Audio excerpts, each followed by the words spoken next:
Have you got multiple tank syndrome and your room is now completely full of fish tanks? Or are you thinking about setting up your own fish house? Well, in this video, I'm going to be going through some of the tips and things I've learned through owning my own fish house and also working in two of the UK's largest fish houses. So we're going to go through what I've done in this particular little fish house and hopefully give you some of the information you need to set up your own fish room. Today is roughly the celebration of when I set up this fish room.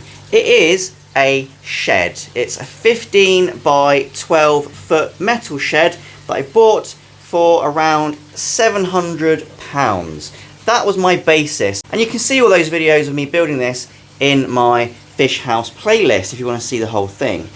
The first tip I will give you when building your fish house is about flooring. Believe it or not, the flooring choice is probably the second most important thing for you to choose when setting up your fish house. My original one, which was only ever built as a stopgap, was in a wooden shed, and you can see that in my older videos. And I just had a wooden flooring with lino over the top, which was okay, but over a period of time it started to rot and it started to bow, and we started to get tanks sort of bowing inwards, and it was starting to destroy itself basically. One reason for concrete is obviously it's perfectly stable. You're never going to get any movement with a concrete floor.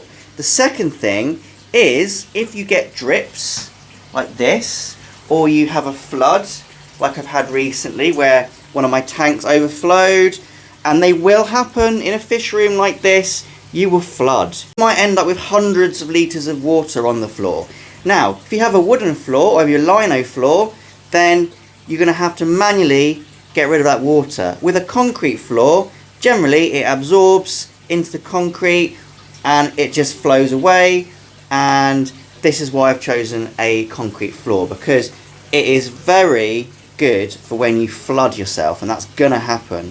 While we're on flooding, another thing I've done is I've put all my systems and tanks and racks on a layer of pond liner. So it's just normal PVC pond liner. Does a great job. It also stops moisture that has absorbed into the concrete coming back up, making your racking wet, and it helps a little bit with the temperature as well. It's just a good barrier to put under all of your systems, and that's what I have done. The second most important thing to do in your fish house is insulation.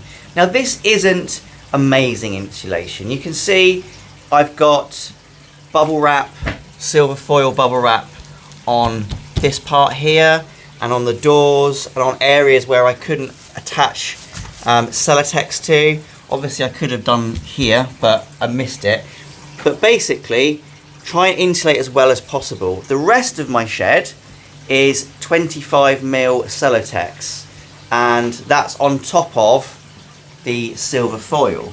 So for instance, this section here with wood, we've got silver foil, then we've got 25mm Celotex, and then I think we've got 12mm OSB board on top, and it keeps it extremely warm in here. So at the moment it's 25.5 degrees in here. Obviously the humidity stays in here as well. It's wet in here, which is why we get condensation, hence the buckets. Now ideally I might put a guttering system along here at some point, but buckets are working at the moment. Back to the Celotex. Not only does it keep the shed, the fish room, warm, it also keeps it cool, because in the summer in the UK this year we had a massive heat wave. I think we got up to about 38 where I live, and my shed stayed at 29. Without this, the heat in here would have been like an absolute oven. So it's not just about keeping it warm, it's also about keeping it cool, and it works like an absolute charm. This is a metal shed. It's a dark green metal shed, and it was in the heat of a south-facing garden during a heat wave, and it still stayed at 29, which is fine for my purposes. Nothing I keep will be affected if they reach that 29 degrees. So insulation is an absolute must for two reasons basically: keeping it warm and keeping it cool. And on that basis, it'll also help you to save electricity, because during the winter, if you're keeping tropical fish you're going to need to keep it heated. So that is a great way of conserving energy. I do recommend you install one of these if you're interested in your energy usage. That's just wired in to my my ring basically in here. Done by an electrician, so it was totally done fine, and just lets me monitor my electricity use. So I'd say they are the two most important factors in setting up your fish room. I know it's easy to just want to bang it all in a room or in a shed or in a garage and start setting fish tanks up, but you need to have those two things done before you put any fish tanks into your fish room, because they will pay off down the line immensely. The next thing I would say, and this is the thing where I find fish rooms tend to be done incorrectly, is people tend to just have multiple tanks all running separately, which looks lovely, and if you're doing certain things like keeping shrimps, for instance, I can see why you would do that, because you might not want diseases to spread through your colonies. But even in shrimp rooms, people do systemize them, and that's what I'm talking about, systemizing. So you can see here, I've got a system. It's not a very big system. It's about 1,000 litres of salt water, which is not huge. But if I had all these tanks separately, I've now got a lot of tanks that I have to individually water change, individually water test, individually add nutrients, etc. to. So that's kind of what I had in my old wooden shed, and that's one of the reasons why I had this one built, because it was driving me nuts having to do 5 or 6 water changes a month. I have got two systems in this shed. I've got this one here, which runs all together off this sump, and I've got this one here, which runs off this sump. Obviously the nano is separate, so breaking my own rule there, but that's another issue. I only have to do 2 big water changes, which has made my life twice as easy straight away.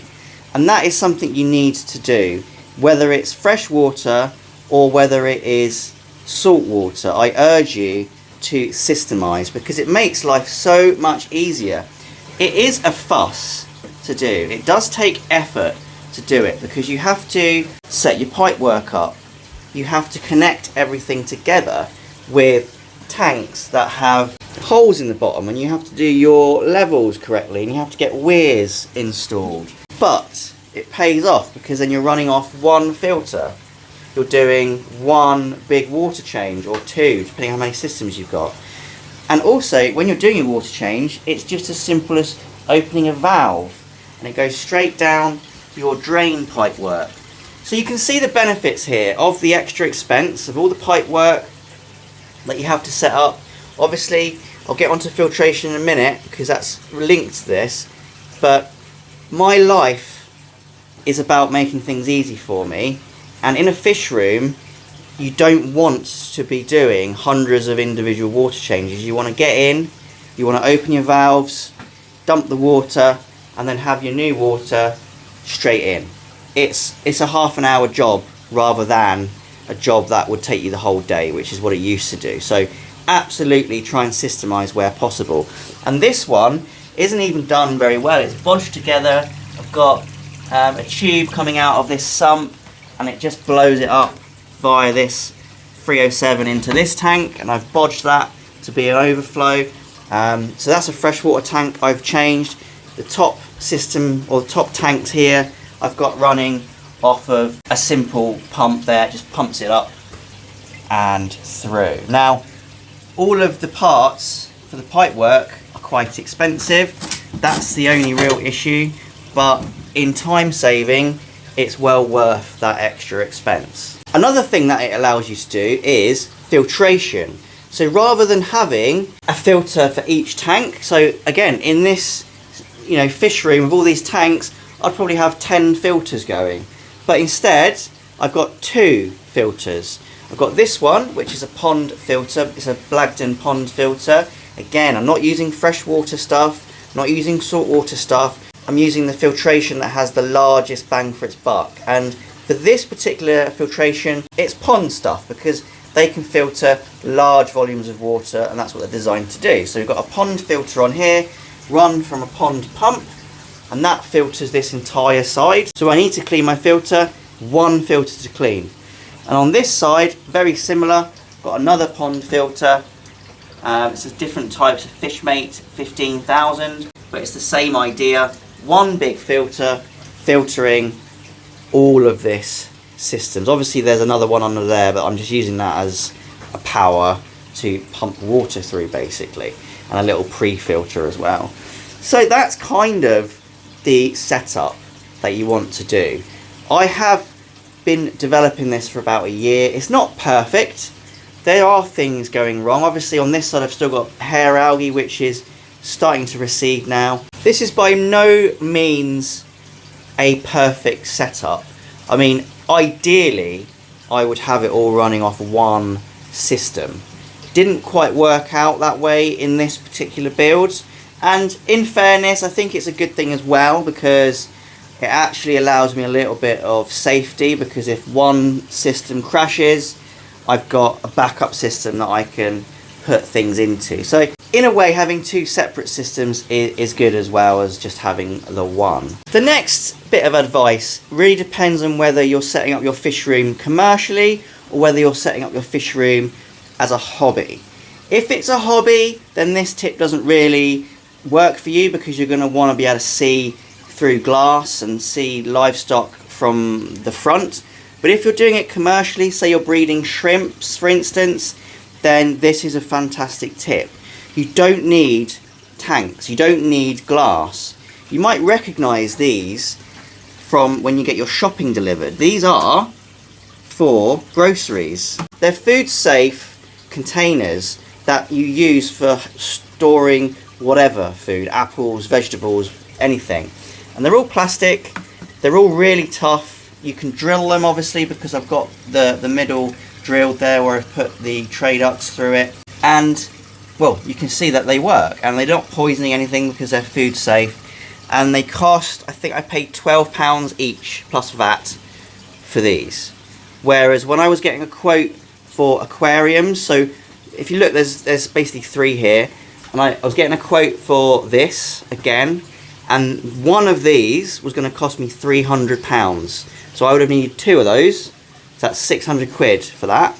But instead, I think I paid around 80, maybe 90 with delivery. So if you're doing it commercially, whatever it is you're growing, it could be guppies that you're growing or anything. And a lot of guppy people already use tubs, but this is something that I don't see a lot in the shrimp world for some reason. I guess maybe you like to see your shrimp from the front to check for health or check for quality, but whatever. Even better fish you could keep in these with maybe smaller ones. This is amazing cost saving, and it works just the same way as a glass tank. As far as major tips, that's basically it. Good flooring, good insulation, and Systemize. Those three things are gonna make your life so much easier, more efficient, and save you a lot of money when it comes to electricity. So I hope this video has been helpful. If you did enjoy it, obviously leave a like and also subscribe. You can see the rest of my fish house building videos in my fish house building playlist, which you get to see this entire shed being built from the ground up, even before there was any concrete on the ground. You see the whole process, so go and check that out. Once again, thanks for watching and happy fish keeping.